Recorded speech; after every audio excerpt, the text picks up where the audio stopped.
Everyone, what's happening? Welcome to Redman TV. It is time for a Liverpool fan interactive show. You can react to anything that I discuss on the show using the live show chat here on YouTube. If you are a Legend tier subscriber on redmanplus.com, you can use the live show channel in the Discord and they will all filter in front of me. And then I can put comments on the screen like this one from McGrath, who says, "Is Latvia coming?" Depends. Is it 3 month on Pornhub? That's the big question. The whole country of Latvia um, is they might be. They might be. I don't know. There might be some sort of national celebration day, but that wouldn't be fair of me to comment on that. What I will be talking about though is Jordan Henderson's departure to Al Ettifaq, confirmed now by both the player and the club, Liverpool FC. Jordan released a statement yesterday, a statement slash, I guess, letter. There was a video that accompanied it. I'll read through the highlights of that. There's news on Fabinho's deal, which had taken what seemed like a little bit of a backward step, but it looks like that might well be back on track in the short term. And then we're going to discuss Romeo Lavia as well. Looks like there's big movements happening on that one today. It wouldn't shock me if we had to go back live in the next 24 hours or so on that. But yeah, we'll catch it all up on all of those things. But yes, let's start with Jordan Henderson. It's been rumbling on. We knew it was happening. In fact, we saw him training with his new club before it had even been, officially announced that it was happening, before he put a statement out or whatever. Such has been the absolute arse about tit nature of this particular summer transfer window, but also kind of speaking to the mess that was Henderson's departure from the club. But yes, Liverpool FC have put an article out on the official club website with the title, Jordan Henderson completes transfer to Al Ettifaq. Liverpool Football Club can confirm Jordan Henderson has completed a transfer to Al Ettifaq.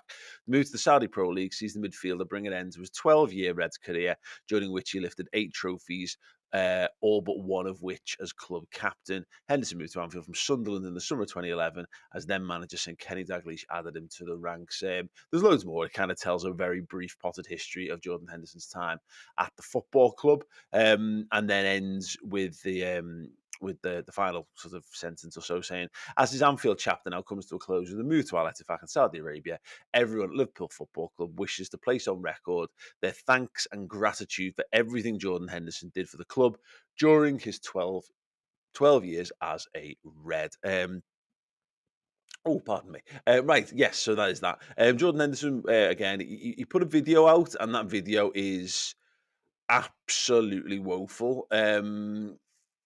There have been some sort of, I guess, like, sort of key takeaways from it. He talked about being always a Red, and he'll remain a Red for the rest, for the rest of his life. I'll die a Red, that kind of stuff. I'll get some of the quotes up for you from there, because I was going to put it up on Neil Jones's Substack, which I highly recommend everyone signs up to, but I'm not logged in on this laptop, so I couldn't get it directly from there. Anyway, this is Anfield. The headline: "I'll always be a Red." Jordan Henderson's farewell message to Liverpool fans. Jordan Henderson confirmed his departure from Liverpool, posting a farewell video. The timing of the Instagram video, before either club has confirmed the transfer, adds to the amateurish nature of the 33-year-old's exit from Anfield. This is Anfield holding nothing back here. Henderson reflects on his journey from the day he walked through the doors in 2011, and how being made captain was one of the greatest honours of my life. But he noted there were really hard days along the way too. There is a thank you to Liverpool supporters for allowing him to be part of your club, and for supporting through good and bad all over the world, and for the sacrifices made. He said, "It's hard to put these last 12 years into words, and even harder to say goodbye. I will always be a Red until the day I die. Thank you for everything. You'll never walk alone, Jordan." Yeah, I mean, it's the video. I mean, I've been trying to find out what kind of happens with it, and the rumor on the grapevine is that literally Liverpool didn't have anyone available to make this for him, so he had to do it from an outside company of some description. It's from a from a production perspective, the video itself is absolutely horrendously put together. If you don't know what de-interlacing is, then feel blessed. But when you see those like stripe lines across a video, like artifacts in the video quality, yeah, it's a very simple fix for anyone who's got experience with video editing. But anyway, yeah, the whole thing is fine. I mean, and I'm a huge Jordan Henderson fan, and I always have been. I've loved watching the rise and the rise of his career. But I've loved him proving doubters wrong along the way, and ultimately, more importantly, I've loved watching Liverpool win every major honour in his spell at the club. So boss, it feels it adds to the whole sort of flat nature of his departure without getting into obviously so we discussed at length on the podcast this week about obviously the disappointment that the LGBTQ plus community feels about this. Cop outs have released very, very strong statements around this, which I would recommend going to read as well. But just in general, it just feels to me like the Liverpool captain, the most, the Liverpool captain to lift the most trophies as captain of Liverpool Football Club in its entire history should be getting more than this. But again, it's the nature of the decision to depart, the timing of the departure, and all the other things that have kind of gone with it, unfortunately. But go and check the video out. Let me know what you thought on it. Did it tug at the heartstrings for you? I know that will have done for a number of people because it has been a long old ride for most people under a certain age. Jordan Henderson is the one. He'll have been your captain, and there will have been no other captain for anyone even up to like the early 20s, I guess. That's a huge chunk of your Liverpool supporting life where Henderson's just been at the club. Um, so what are your thoughts? What are your thoughts on the departure? What are your thoughts on the video and how it was handled? Let me know in the comments, please. Just on Anfield, which is where Jordan was filming that video, a little bit of news that broke yesterday. I've got this again via This is Anfield. The Anfield Road stand opening has been delayed. There'll be reduced capacity for the opening games. The expansion of the Anfield Stadium will not be complete in time for the Reds' opening home game of the season later next month. The 80 million project to expand the Anfield Road stand, taking the overall capacity to around 61,000, will now have a phased opening, which the club expect to be fully completed in October. The lower stand, which remains largely unchanged, will be open for opening home games, but the upper tier will not. This is Anfield understands the capacity for the opening game against Bournemouth will be around 51,000, which is down from the 54,000 that it normally is, or it was certainly last season. Liverpool insists that they're in the hands of the contractor.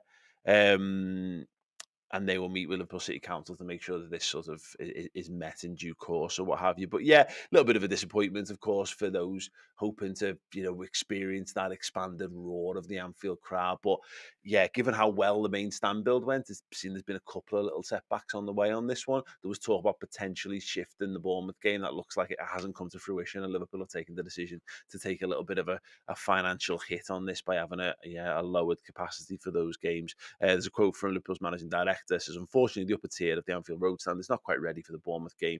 The main contractor, Buckingham, will therefore work with Liverpool City Council's licensing team to deliver a phased opening process. As with any complex major construction project of this scale, there are always so many variables and challenges along the way.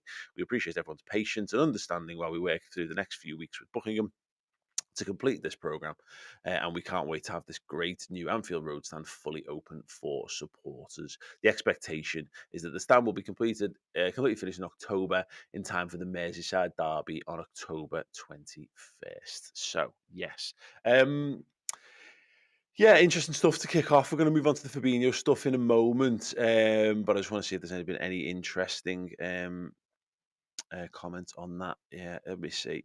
Let's see. We've got a comment here from George Fuller. Says, Hendo has been here for pretty much my whole adult life, so sad to see him go. Feel bad for those people he spoke out for, who feel he's now turned his back on them. So, very hollow departure, sadly. Carl B, just leaping to defense of the video, says, don't know why fans are so critical of these videos. It's better than not saying thanks to the fans at all. No, I totally agree with that, by the way. Like I say, I think the sentiment is right. I think that's the right way to put. We should be feeling. We should have our heartstrings tugged upon. When the captain's leaving. My criticism of it is in the production and the production values of it. It's very shoddily put together. The audio's crap. The video again, the video production on it is crap. And Henderson deserves better for his time at Liverpool. And that actually is a good point, actually, from Mr. MH. Hendo didn't acknowledge Klopp in the video, which was surprising. That is a little surprising. I mean, did he name? I listened to it before. Did he name check Rodgers? I don't think he did. I think he mentioned Kenny. He mentioned Damien Camoli randomly enough. But yeah, that's yeah. So yeah, it is an odd one. maybe there's something in that. I doubt it, if I'm being honest, but it does feel a bit strange that the man who was your manager when you lifted all those honours doesn't get a mention. But also, I forgot to name check my wife's grandparents or grandmother, more importantly, who made the wedding cake for me at my wedding, and that caused a huge family rift in the middle of my wedding that nearly ruined my entire night. And that was just because I had lots of people to thank and I forgot to thank one particular person. I just happened to not thank the one person who was most likely to kick off. And that was my bad. And I had to live with that for many years to follow. Blue, I must be on the 10th captain. Damn, I feel old now. Yeah, absolutely. Can you, for watching actually, who was your first Liverpool captain? Who was the person that you associate is first associated with the captain's armband of the club? Because I was born in the 80s, really, really got into footy in the 90s, and I, I don't really associate too many. There being a strong captain. I remember Redknapp being captain, but he was never fit enough. I remember Mark Wright being captain in the 90s. Barnes had it for a bit in the mid 90s as well. Paul Ince had it for a little bit, but it's probably like Fowler as vice. Probably Sammy Hippier was the first one that I remember having it, like, and it being a thing. But yeah, let me know. Alex Reddo just says on the Henderson stuff, Gerrard will always be my captain, but Hendo was a perfect replacement. I actually think, in some respects, I think Hendo was a better captain than Gerrard. Wasn't a better player. I mean, I saw a video clip on Twitter this morning, of Teddy Sheringham saying he was the best player of his generation, and he said it'll annoy United fans, but he could do everything, and I agree with that. Gerrard was a generational talent, but I think Henderson was I do think he was a better captain. Um, Chris Dobson just on the video itself, so it seemed a bit satire for me, definitely scripted, didn't feel much emotion from it. Yeah, and again, that goes back to production, is that do a second take, do a third take. It did feel a bit like Jordan wrote it, but then had to read it back, and it didn't feel as natural. But then it also, if he read it in a different, if he, I know his voice so well that I can tell when it's easy to tell when footballers are reading from scripts. Just that Gerrard is horrendous at it, horrendous. Um, so it did feel a bit. It felt scripted because it was scripted. I think is probably a fair way to point out. Yeah, and here's a good one actually, from Skip to Milo. I didn't mind the Hendo vid, got to me as it finally hit home. He was gone. All the best, captain.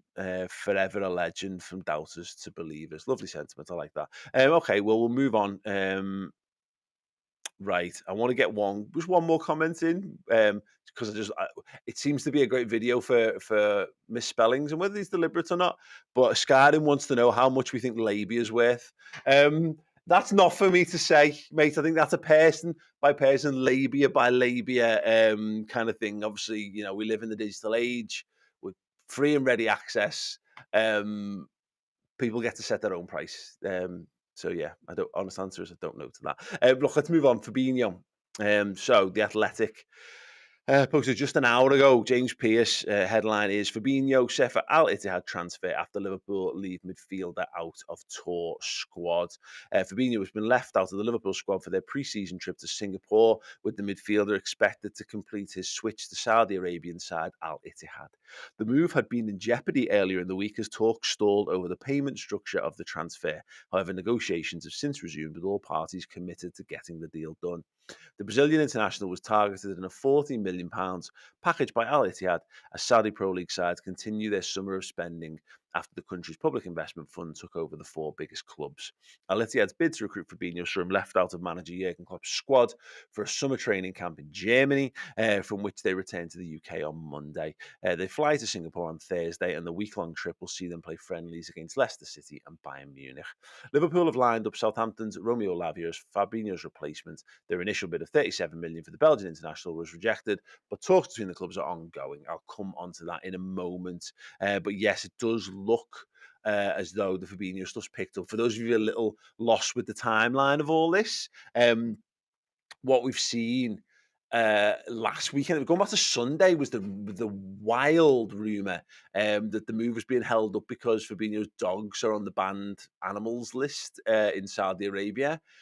David Ornstein then put a tweet out, I think Monday, maybe Tuesday, saying that it was basically financial reasons, that there was no guarantee. They couldn't guarantee that the flow of cash coming from this club all the way through to Liverpool's bank account, and that looked like it might fall through as a result. And there was talk that Fabinho was going to be back in training at the AXA on Wednesday, and it was quite clear in the statement that his dogs had nothing to do with it, which was, I think, the moment where all transfer windows peaked forever. It's only downhill from here when you've got the lead writer, the most, probably the most celebrated writer at the Athletic, um, having to clarify that a transfer move isn't breaking down because of a footballer's dogs.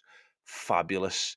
Um, but I think what we've seen in this is because the money is coming from a centralized hub, there's been there's a pathway to follow. Effectively, what I learned, or had reiterated to me in the interview with Ian Ayre for our Bobby Firmino documentary, is that basically no clubs ever pay each other directly. It all goes through an intermediary, so it goes effectively to like it goes like to FIFA or UEFA. It goes to a centralized transfer hub, and then they redistribute it on to the receiving club, and that's how you stop dodgy happenings happening. Basically, it stops clubs doing. Well, it doesn't stop because clearly it still goes on, but it limits the ability for clubs to do dodgy underhand dealings effectively. So yeah, there is a bit to that anyway. Yeah, thoughts then on Fabinho? Again, it just feels like it's dragged on forever. And on my general overriding take on this and the Henderson stuff is, I'm kind of over it. It's a bit like if you've ever broken up with someone, but maybe you haven't gone through with the deed, but you've decided maybe after a couple of weeks you've decided, and then you don't get to see them for a few days, and you're already single in your head. You're already moved on, but you need to go through the process of formalizing it.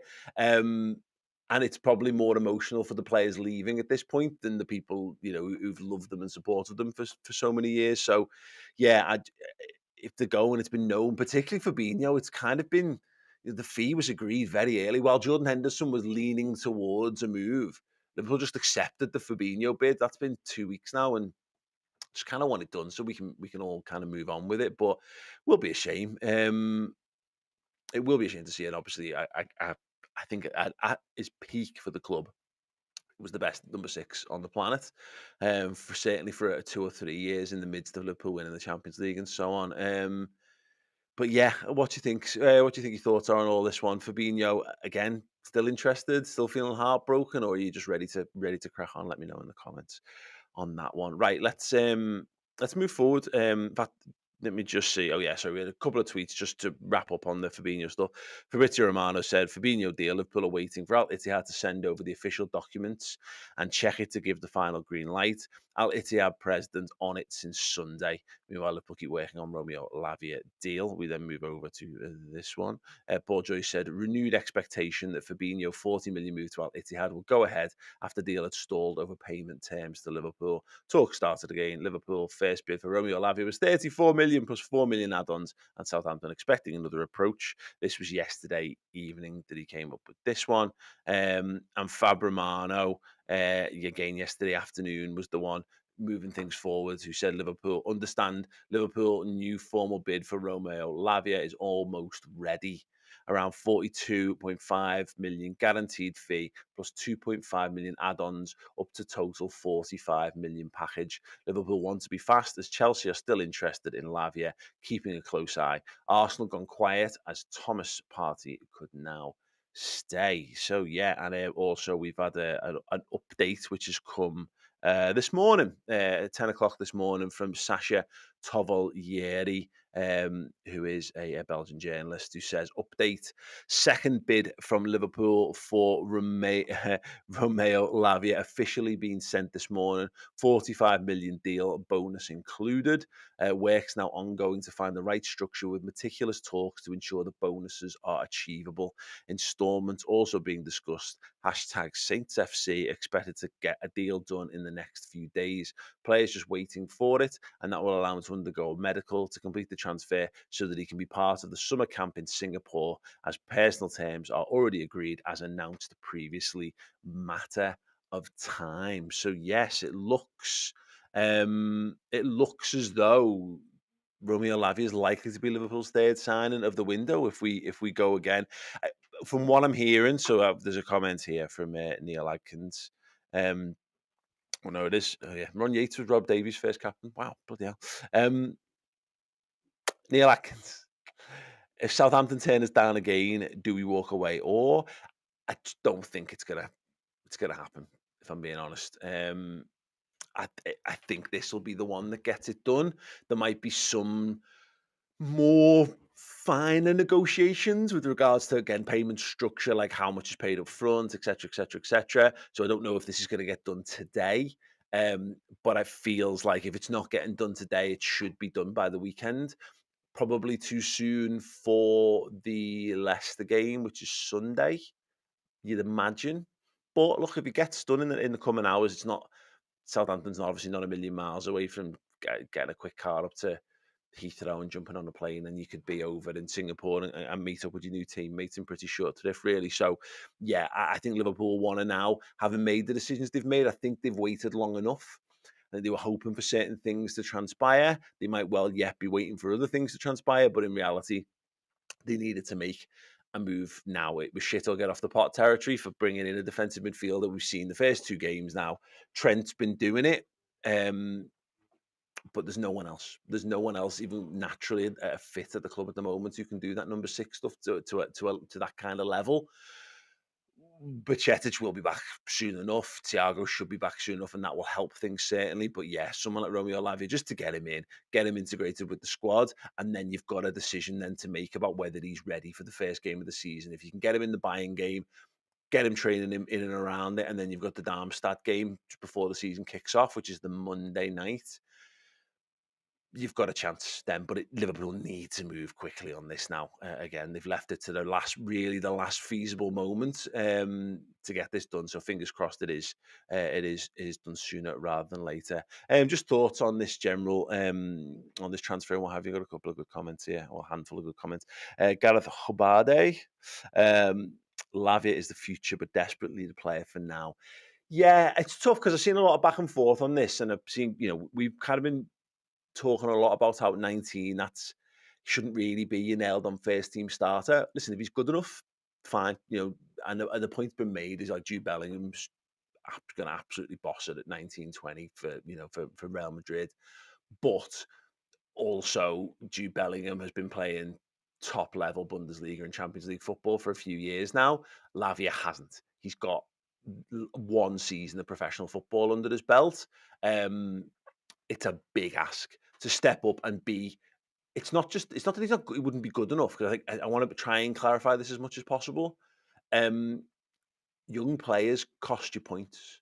They make mistakes that old players don't make, because particularly in defensive positions, that ability to read a game is something that grows with your experience of playing in football matches and senior football matches. So he could be an absolute revelation, a superstar, but we've been in here in the past many times before. I don't like people learning the ropes on Liverpool's time. There's a tipping point, and I don't mind young academy players or whatever. And look, effectively, he's going to end up being a homegrown player for us. So this is one for the future. But this goes back to this point about needing someone else. I think just a short term stopgap at least. I don't think we need to go and buy. I think this puts an end to us being after Tchouaméni. I think, even if he becomes available, I think they'd have to say, look, we've made our bet on this one. I think this means you've got to go and get someone else. If you're getting someone else who's more 27, 28, who's good, but maybe hasn't got any more room for improvement, they're a known entity, and it's not about this idea of, I keep saying understudy when I talk about him, but it's about actually just, it's rotation. It's about having comfortable rotation. At the moment, we need at least another body in there, I think. But Chester might be it, and Thiago might be it. But right now, neither of them can be it, because neither of them are in full training for Liverpool. Dom Leah has got a really positive take on the Lavia stuff. Says 40 million will look a giveaway price in 12 months' time. Let's hope so, mate. I really do hope so. Gleisir HD asks, Paul, do you think that these are all Klopp choices? Do you think the club decides the signings based on the style of play and Klopp has to make do? So how it works is Liverpool have got their basically their recruitment team. So it used to be Ian Graham, who was like the head of analysis. It's Will Spearman who's now got that role. There's a couple of names which totally escaped me because I've not thought about this in a while. But Jurgen Klopp is in that room. The head of scouting is in that room. The head of data and analysis is in that room, and there's maybe one or two others. And together they formulate a list of targets in a variety of positions at a variety of budgets and ages and what have you, which effectively all work along the lines of certain circumstances might trigger interest in certain footballers. And ultimately, within the budget that they operate, they'll then work out who is then a realistic target. And once they've boiled it down, they go to Jurgen, kind of yes or no. Do you want this guy or not? And Jurgen will, in times, we learned this with the Van Dijk stuff, is sometimes there might be a conversation, you know, which can get you in trouble, as has to be learned with the Van Dijk stuff. You know, and in the Rafa Honigstein's Bring the Noise book, he talked about this, about how there was the guy who was basically the head of recruitment, um, and he would do the business side, but Klopp would be the guy who looked the player in the white of the eyes and kind of determined, have you got what it takes to be a player for me? You know, kind of a personality test almost.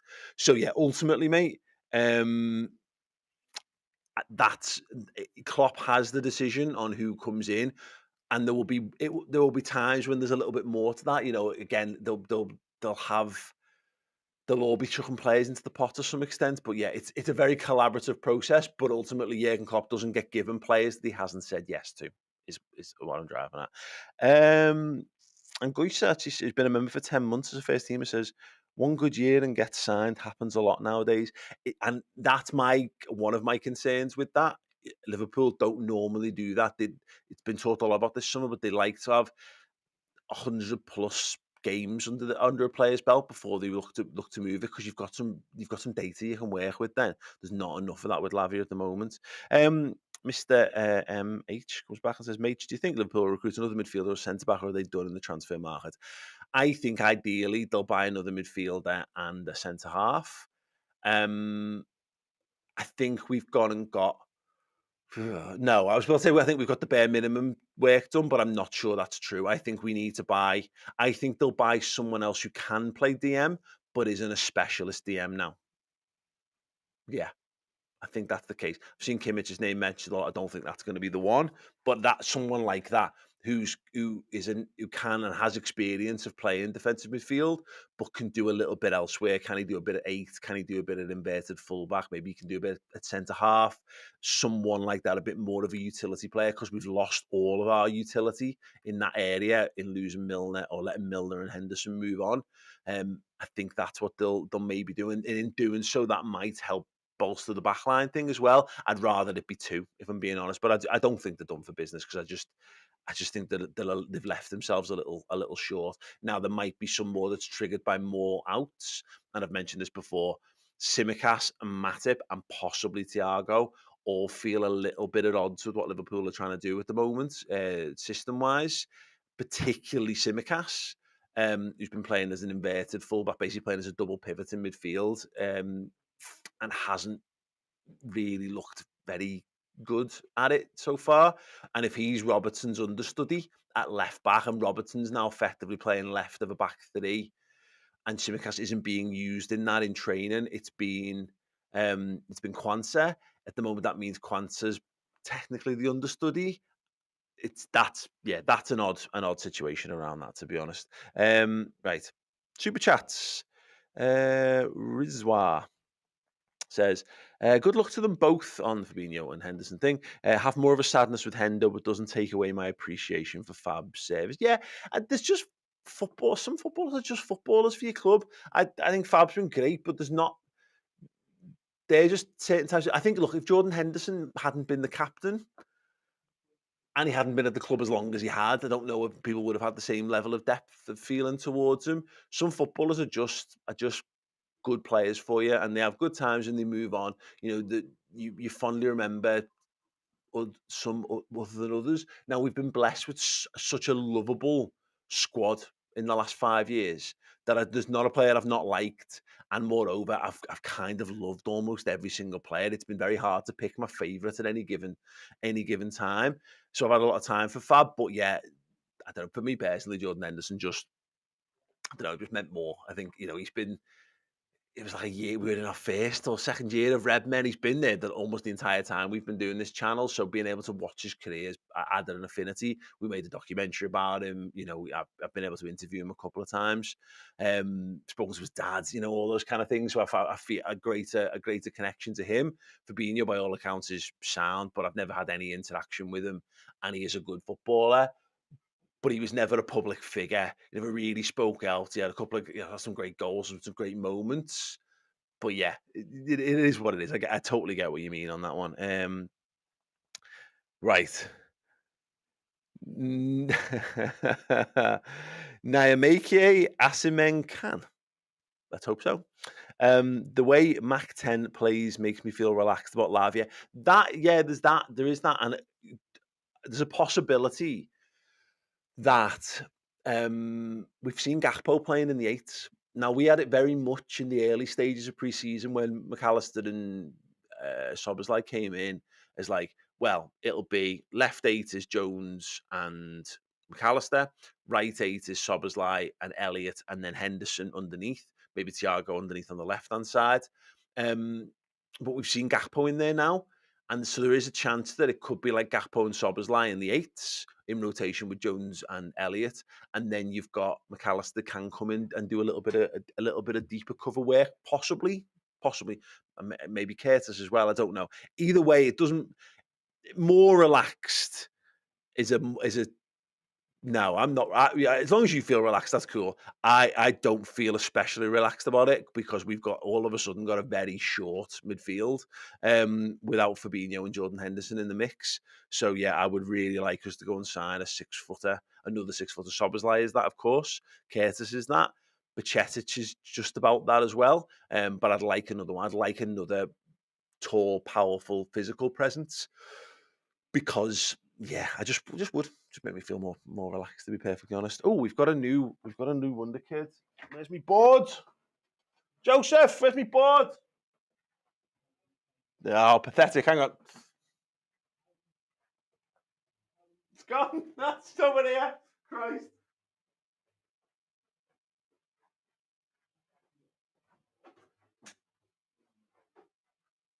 I'm still here. I'm still here. I'm still here. Jesus wept. Right. That was miles away. Well, it might as well. I mean, as the crow flies, that is about 5 meters away, but there are one camera, 3 lights, and 2 additional stands, and a shit ton of wires between me and where that was. Right, so skip to my Lou. I'm not doing the upper and lowercase things. I apologise. Right, Lou joins us as a new YouTube member. Thank you so much. Okay, Adnatsu says, do you think that captaincy is passed straight down to Virgo, or will there be a complete change? It makes sense that Van Dijk just gets it, but I wonder. I am interested to know who the vice will be. Robertson will be in the mix, I would guess. I'd like to see it given to Trent. I really would. If he's ready, and no one's going to know that better, of course, than the manager. So we'll see on that one. But yeah, who would you do? Let me know. Actually, who do you think should be if it sticks with Virgil? Who would you have be our vice captain this season? Right. Let me just quickly grab some more comments before we head. Van Dijk for sure is one here from Macaroni Obama. Mo Salah should be vice captain. So Sahas, I'm not convinced on that, to be honest. Right, sound. Yeah, I mean, Carol Super Wheeler, they're saying if Hendo's always going to be a red, he wouldn't have walked away from the club when he talks. Yeah, and I do get that sentiment, Carol, but I mean, look, nothing lasts forever. Everyone moves on. I, the fact that he still had time in his contract, I understand. Look, I do. I understand Henderson's decision from a pure football perspective. I don't totally agree with it from a moral perspective. And I don't think that, I think Liverpool wanted to keep him. I think Klopp wanted to keep him, and that's an annoyance. And that's kind of ultimately, when we put footballers up on pedestals, it's a bit daft because they all move on. They all get old and crap, or do stupid things, or just leave and play for another club, and then it feels like your love has been betrayed in one way or another. So yeah, it does. Things like this don't bother me so much anymore. Yeah, anyway. Right, I just want to point out, by the way, we've got a couple of things for you. First and foremost, if you haven't grabbed a copy of our brand new book, Bobby Firmino, Best in the World, then do so right now. It is available to order on redmenmerch.com. It is an absolutely sensational tome dedicated to a cult icon. You can scan the QR code on screen and get the author signed edition. So I spent a good day with Steve and Dan signing those. They are ready to go very, very soon from the distributors. So yeah, make sure you go and get yourself one of them. Boss present for yourself, boss present for a Liverpool or Bobby Firmino fan in your life. If you want to get an early Christmas present boxed, get a few of them and just basically stick them away in a corner for a bit. Because yeah, I can't imagine they'll still be around come Christmas time. So yeah, grab one. Very limited edition. Grab one while you can. I do also want to draw everyone's attention to more Romeo Lavia stuff. So Dan Clubb, because he is absolutely the best in the business at what he does. He is to sniffing out interesting interviews from people who know more about topics than we do. He is to that what Wolverine is to what he does. He's the best there is at what he does. If you head to redmenplus.com, there is an article there which is just simply signed Liverpool transfer target Romeo Lavia, all content. But we've got an expert insight with Mark Wyatt, who's from Hampshire Live, so obviously a Southampton reporter who can tell you a little bit more about the Southampton perspective on it. And also this morning, Arno van den Abel, who was a coach of Romeo Lavia when he was 15 years old, speaks to Dan as well. So if you want to know more about the potential future DM of Liverpool Football Club, there's loads more as well. Journo Insight was recorded this morning with Neil Jones. We've got you covered. Honestly, Dan is performing above and beyond, as well as Steve with Neil Jones and the whole Redmen team right now, to make sure that not just are you getting all the rumours and the conjecture. I'm doing this now. We've got opinion galore. If you want that, you've got the normal podcast. But if you want insight from people who are professionals who know about these things, and you want to grow your knowledge and understanding of individual footballers, tactical approaches, and just generally what Liverpool are doing off the pitch, then head to redmenplus.com and sign up today and get all of those brilliant videos and podcasts. So you can listen to them on the go, or you can watch them from the comfort of your own home as well. Yes, boss, thank you so much for joining us. That is fabulous stuff. Yes, if and when this breaks, we will be back to give you more details on it. But yeah, right now, second bid submitted for Romeo Lavia, 45 million, including add-ons. Will that be what it takes to get it across the line? We shall have to wait and find out, but rest assured, yes, we'll have you covered here and on redmenplus.com. Ta-ra. Much for checking out the show today. If you need more Liverpool content in your life, whether it's podcasts, videos, interviews, or great Liverpool documentaries, head over and subscribe to redmenplus.com today. It funds everything we do across all the free platforms, and we give you amazing content each and every week.